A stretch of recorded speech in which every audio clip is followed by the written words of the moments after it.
السلام عليكم ورحمة الله تعالى وبركاته. مرحبا بكم معايا من جديد في القناة وفي فيديو جديد. غادي نحضروا بحول الله دونات مخبوزة في الفرن. يعني غنطيبوهم في الفرن وما غاديش نقليوهم، وهاد الطريقة بديل رائع جدا. الدونات اللي كيكونوا مقليين، اللي كيبغي يبدل ويطيبهم في الفرن ويستغني على القلي، هاد الطريقة كتجي زوينة وبحال الا راهم مقليين. ننتقلوا بحول الله باش نتعرفوا على المكونات وطريقة التحضير. وعلى بركة الله، في بول أو في عجانة، إلا بغيتوا تعجنوا هاد الدونات باليد ديالكم يعني ماشي مشكل. عندي 2 حبات ديال البيض اللي كيكونوا بحرارة المطبخ، وغادي نزيد ليهم واحد القبصة ديال الملح، واحد الساشي ديال السكر المنسم بالفاني، وعندي نصف كأس ديال السكر. غادي نطربهم مزيان او غادي نخلطهم بالطراب اليدوي. عادي ماشي مشكل، غير خصنا نخليو الخليط يكون منسجم، يعني ندوبو داك السكر في البيض. من بعد ما كيدوب داك السكر مع البيض مزيان، غادي نبدا نضيف الزيت. عندي هنايا 2 معالق كبار ديال الزيت. من بعد ما ضفت الزيت هنايا غادي نضيف الحليب. عندي كاس ديال الحليب اللي ما كيكونش بارد، ما خصوش يكون بارد بزاف. غادي نضيف الكاس ديال الحليب، وغادي نضيف واحد الملعقه كبيره ديال الخميره فوريه.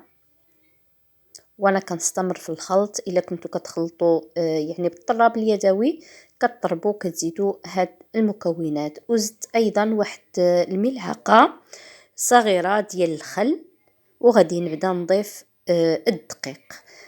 المجموع ديال الدقيق انا استعملت هنايا، دخلت لي العجين 300 غرام ديال الدقيق. ممكن يعني تتفاوت الكميه ديال الدقيق على حسب النوعيه، ممكن تضيفوا اقل ممكن تضيفوا اكثر، ولكن خصكم تحصلوا على عجينه كتكون رطبه وكتلصق في اليدين ضروري. الا قصحتوا العجين من الاول ما غاديش تحصلوا على دونات كيكونوا خفاف. هنايا غنبدل هذاك الموس ديال العجانه. غادي ندير الخلاط اللي كيعجن. هنايا من بعد ما تجمعات ليا العجينه ديالي، كتشوفوا الشكل ديالها، غادي نضيف واحد الملعقه كبيره ديال الزبده، وغادي نزيد ندخلها في العجين. هذا هو شكل العجين، كيكون رطب بزاف وكيتلصق في اليدين بهذه الطريقه.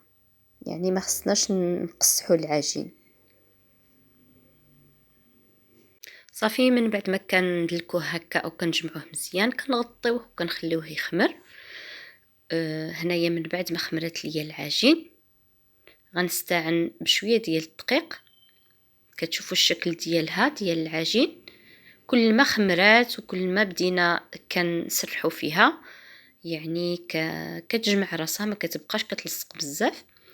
هنايا كنستعن بشويه ديال الدقيق، وغادي نسرح العجين. الا عندكم سطح عمل كبير ممكن تسرحوها مره واحده، او لا ممكن تقسموها كما درت لجوج الاقسام. غادي نسرح القسم الاول، من بعد غادي نقطع القسم الثاني.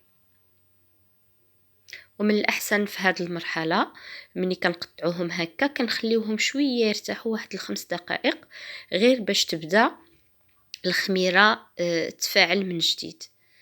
كيجي ايضا النتيجه ديالهم كتجي زوينه اكثر. يعني كتجي الدونات كيجيو خفافين بحال الا مقليين، يعني 100%، يعني ما تفرقوش بيناتهم.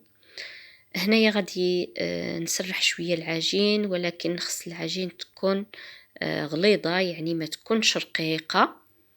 هنايا كنشوف انه ما كيبانش بزاف السمك ديال العجين، ولكن العجين ديالي راه غليظ، او السمك ديالو شويه كبير. يعني ما سرحتش العجين بزاف باش نتحصلوا على دونات هكا كيكونوا منفوخين والشكل ديالهم زوين. انا استعملت هاد القطعه ديال الدونات. ممكن تستعملوا اي قطعه دائريه وتقطعوا في الوسط بقطعه اخرى صغيره. ممكن ايضا تقطعوهم يعني دوائر فقط، يعني ما تقطعوهمش من الوسط. انا هادوك الصغارين اللي كنحيدهم كنخليهم حتى هما كنطيبوهم وكنزينهم في الاخير، كيجي الشكل ديالهم زوين. كنستمر بهذه الطريقه حتى كنكمل العجين ديالي كامل وكنخليه يخمر. ما كنخليوش يخمر بزاف حتى يعني تخسر ليه الخميره ديالو، ولكن غير كيطلع صافي كنسخنوا الفرن وكنطيبوه في فرن اللي كيكون على 180 درجه. كنطيبوه من الاسفل، اولا كنطيبوه من الاسفل حتى كيتنفخ وكيتحمر، وكنشعلوا ليه من فوق بعض الدقائق فقط غير باش يتحمر.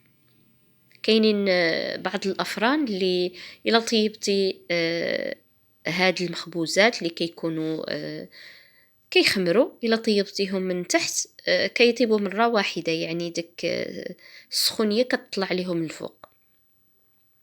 هذا هو الشكل النهائي ديال الدونات ديالي من بعد ما طابوا في الفرن. كتشوفوا كيفاش كيكونوا خفافين، تقولوا عليهم يعني مقليين. هذا هو الشكل ديالهم هذوك الصغار كيفاش كيجيو. هنايا غنتقسم معكم طريقه بسيطه ديال التزيين، وكيبقى التزيين ديال الدونات يعني اختياري، كل واحد كيطيب على حسب او كيزين على حسب المتوفر عنده وعلى حسب ايضا الرغبه. كاينين اللي كيفضلوا الشكلاط وكاينين اللي ما كيفضلوش. اما اللي عنده الدراري في الدار فاكيد غادي يزين بالشكلاط وبهاد الحلوى وهاد الاشياء اللي الدونات معروفين بهم. هذا تزيين بسيط غنتقسموه معاكم. كنفضل انني ما نزينش الفوق كامل بالشكلاط، يعني كنزين بحال خطوط بهاد الطريقه.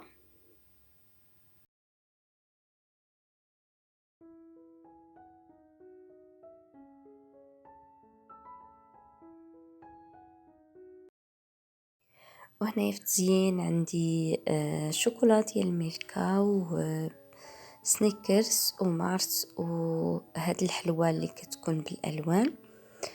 والتزيين كما قلت دائما اختياري، زينوا بداكشي اللي متوفر عندكم واللي كتفضلوه.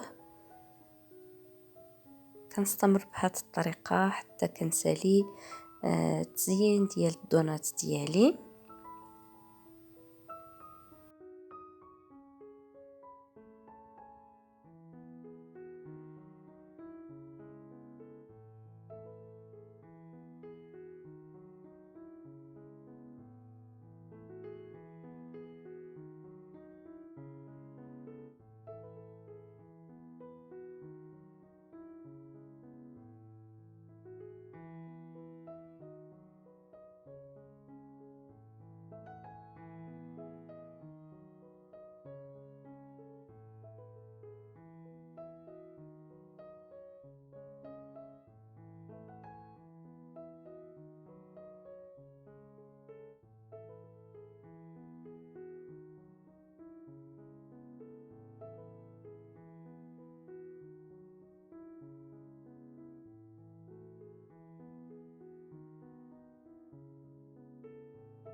وهنا ايضا غادي نزين هاد القطع الصغيره اللي قطعتهم من وسط الدونات.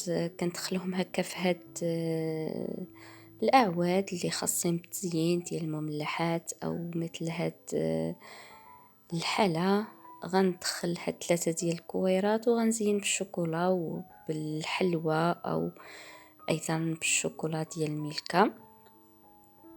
كنفضل هاد الكويرات انني نقدمهم هكا في طبسيل صغير، اولا تقدموهم هكا واقفين في شي ديكور هكا للتقديم، باش يجيو شويه عمليين في الاكل ديالهم، وباش ما يسيحش داك الشكلاط والتزيين اللي كنزينوه بهم. وهذا هو الشكل النهائي ديال الدونات ديالنا اللي طيبناهم في الفرن كطريقة بديلة وجد رائعة للدونات اللي كيكونوا مقليين. كيجيو نفس الطعم ونفس الخفة، كيجيو خفاف ورطبين ورائعين جدا. وتقسمت معكم كما شفتوا معايا واحد زين بسيط، كنتمنى ينال اعجابكم وتنال اعجابكم هاد الطريقة في طهي الدونات بشكل جديد في الفرن. اللي كيبغي يبدل ويستغنى عن القلي، هاد الطريقة جد رائعة. كنشكركم دائما على زيارة القناة وعلى المشاهدة، والموعد ديالنا دائما في القناة وفيديو جديد بحول الله.